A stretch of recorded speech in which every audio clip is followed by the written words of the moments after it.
Good evening students. Manas classes में मैं आपको भगवान दास स्वागत करता हूं। मैं इस वीडियो में सिख संप्रदाय की बात करूंगा कि भारत में सिख राज्य की स्थापना वास्तव में महाराजा रणजीत सिंह से एक राज्य के रूप में उभरते हैं।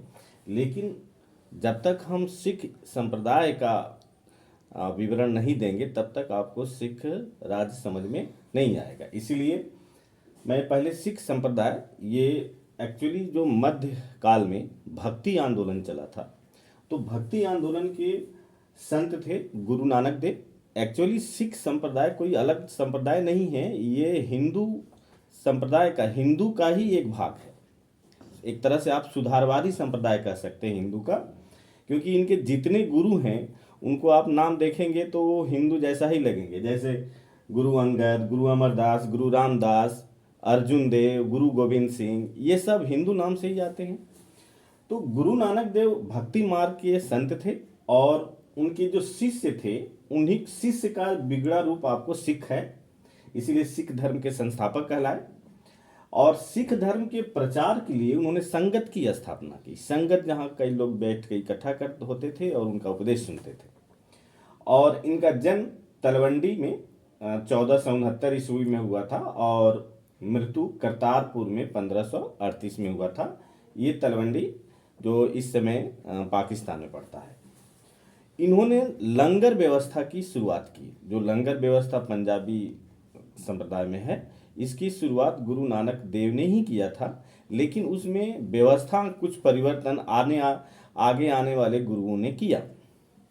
जैसे गुरु अंगद, गुरु नानक देव के बाद उनके शिष्य गुरु अंगद गुरु बने। इनका नाम लहना था और इन्होंने गुरुमुखी लिपि का आविष्कार किया। एक्चुअली ये चूंकि हिंदू धर्म का, सनातन धर्म का जितने साहित्य थे, वेद थे, वो संस्कृत में थे, तो इससे उन्होंने अलग होने के लिए गुरुमुख लिपि का आविष्कार किया।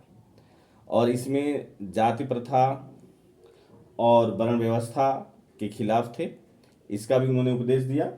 और गुरु के उपदेशों का संकलन शुरू किया। गुरु नानक देव जो उपदेश दिए थे उनका संकलन शुरू किया, खुद जो उपदेश दिए थे उसको भी संकलित किए।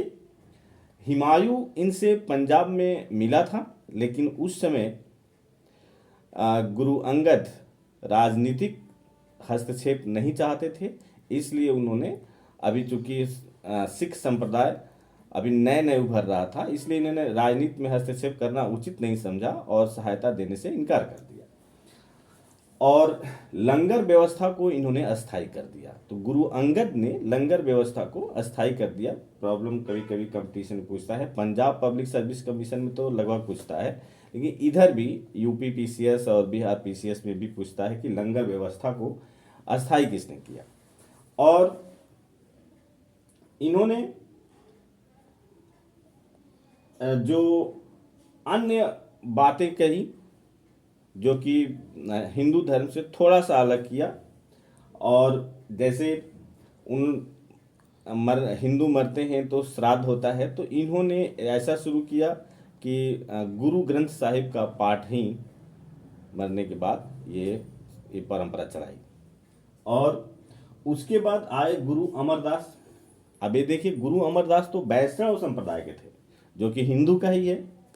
गुरु से मिलने से पहले लंगर में भोजन लेना अनिवार्य कर दिया। देखिए, लंगर व्यवस्था तो गुरु नानक देव ने शुरू किया था, फिर अंगद ने उसको अस्थायी कर दिया और अमरदास ने ये कहा कि जो हमसे मिलने आता है तो पहले हमारे लंगर में भोजन करे। इसका एक उनका उद्देश्य था कि सभी मानव समान हैं, क्योंकि एक साथ बैठ करके भोजन करेंगे। तो जाति व्यवस्था को तोड़ना चाहते थे और विवाह के लिए लवन पद्धति की शुरुआत की। और हिंदू विवाह जा उस रीति से अलग हट करके उन्होंने लवन पद्धति की शुरुआत की और पारिवारिक संत होने का उपदेश दिया। आप देखेंगे कि जितने गुरु हुए हैं वो सभी पारिवारिक संत हुए हैं, सभी का परिवार रहा है, उनके बच्चे हुए हैं, वहीं उनके उत्तराधिकारी हुए हैं। और कुछ लोगों के बच्चे नहीं हुए हैं तो दूसरे अपने भाई के बच्चे को उन्होंने अपना उत्तराधिकारी माना है। और गुरु अमरदास ने 22 गद्दियों की स्थापना की और गुरु के उपदेश के प्रचार के लिए इन्होंने इन गद्दियों का इस्तेमाल किया।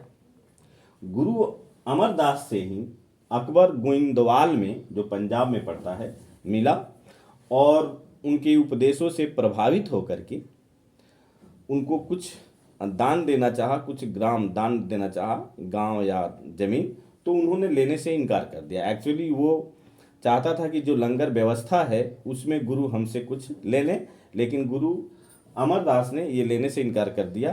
तब अकबर ने उनकी पुत्री बीबी भानी थी, उनके नाम 5 गांव दिया, यानी बीबी भानी के नाम 5 गांव नाम दिया और आनंद नामक पद की रचना ये गुरु अमरदास ने की। एक ये महत्वपूर्ण है, अक्सर पूछा जाता है क्योंकि आनंद पवित्र ग्रंथ है, पद्य है सिखों का, तो किसने रचना की?